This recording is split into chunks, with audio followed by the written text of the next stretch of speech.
Hi, Mrs. Fernandi here, ready to read a little bit more of Chasing Vermeer by Blue Balliett. I'm really liking how Calder and Petra are becoming closer and closer friends and are learning to work together. And I love how they're keeping a notebook, sort of like the journal that I keep, to keep track of their the things that they're discovering and all those mysterious parts. They're kind of putting them together. And if you want to do the same while we read this book, it would be great. Remember to be keeping an eye on the pictures, because there was a hint about the pictures at the beginning. Okay, let's go ahead and start. Page 90, chapter 10, Inside the Puzzle. Calder felt restless as he stood in front of the living room window on Wednesday afternoon. It had been 2 days since their trip to the library. Not knowing what to investigate, neither Calder nor Petra had done any further research. Outside, it was pouring rain. The water was running and puddling. As Calder absent-mindedly watched the droplets forming and reforming in shape after shape, an idea came to mind. Of course, it was the obvious next step. He bounded up the stairs, away from his parents talking in the kitchen, and picked up the phone.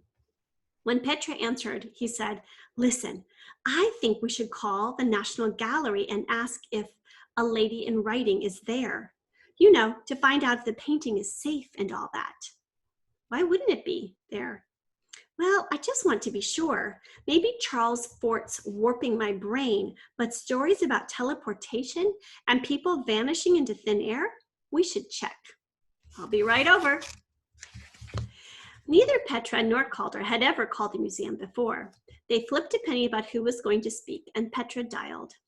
There was a recording with museum hours and information about shows and tours, and then finally a chance to talk to an operator. Petra held the phone at an angle so that Calder could hear too. "National Gallery of Art." The voice was silky, not young, and very official. We're calling to find out if a certain Vermeer painting is on the wall right now." "Oh, what painting are you looking for?" Petra made a face at Calder. The voice now had that half-fake cheeriness that some adults get when talking to kids. Petra continued, trying to sound as businesslike as possible. A lady writing? "Let me check my computer. If the painting is on loan, I can tell you." Petra and Calder waited, silent, for her to come on again. "Well, yes, the painting is traveling just now. It's in Chicago. There's going to be a show called Writers in Art at the Art Institute." Petra's and Calder's eyes widened. Calder grabbed the phone, pulling Petra's hair in the process. There was a fierce whispered "ow," followed by a muffled "sorry." "Excuse me?" The woman's voice came on again. "Do you know whether the painting is in Chicago now?" Calder was squeezing the phone receiver so hard that his knuckles stood out. The woman on the other end hesitated. "Well, that's what the computer said. I assume so. It left Washington several days ago, and the show opens next week." Sensing that the woman was going to ask them what they were doing or whom she was speaking with, Calder said a quick "thank you, goodbye," and hung up. "Holy smokes, Petra!" Petra nodded, silent. "Are you thinking the same thing I am?" She nodded again. "I'm calling the Art Institute, and this time, Calder Pile, you're not grabbing the phone and ripping out my hair." After a great deal of waiting and transferring to other lines, the second call told them only that a new show was going up the following week.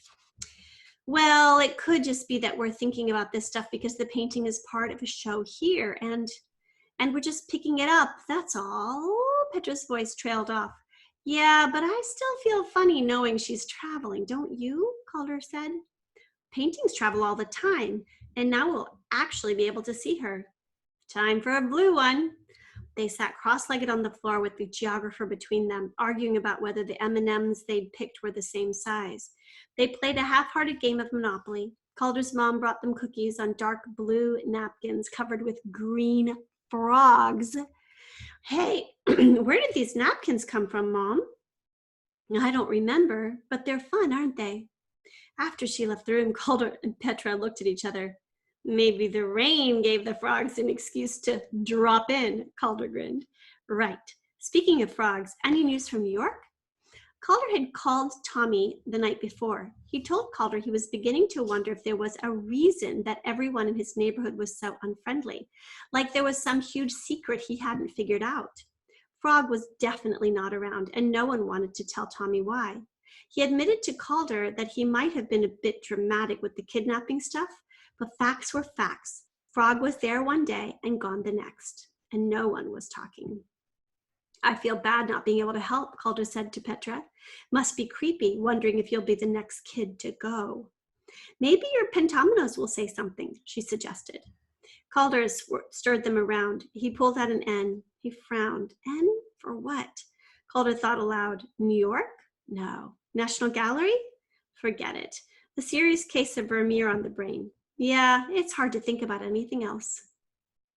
After school the next day, Petra raked leaves with her dad, who seemed to be in his own world lately. He never passed the food at meals. He had forgotten to turn off the bathtub a couple of days ago. He tried to put on tiny socks from the socks basket and just looked puzzled when they didn't fit. Now he raked over and over the same spot on the lawn. The grass was pulling up, leaving patches of bare dirt. Dad? Petra had stopped working. Yes? You okay? Petra's dad looked at her as if she were on the other side of a closed window. He lifted his hand in a stiff wave. Fine. But Petra didn't believe him.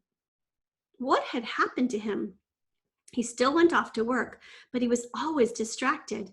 She wished with all her heart she had found the letter that had started this, the one her parents had been arguing about weeks ago. There might have been something she could have done.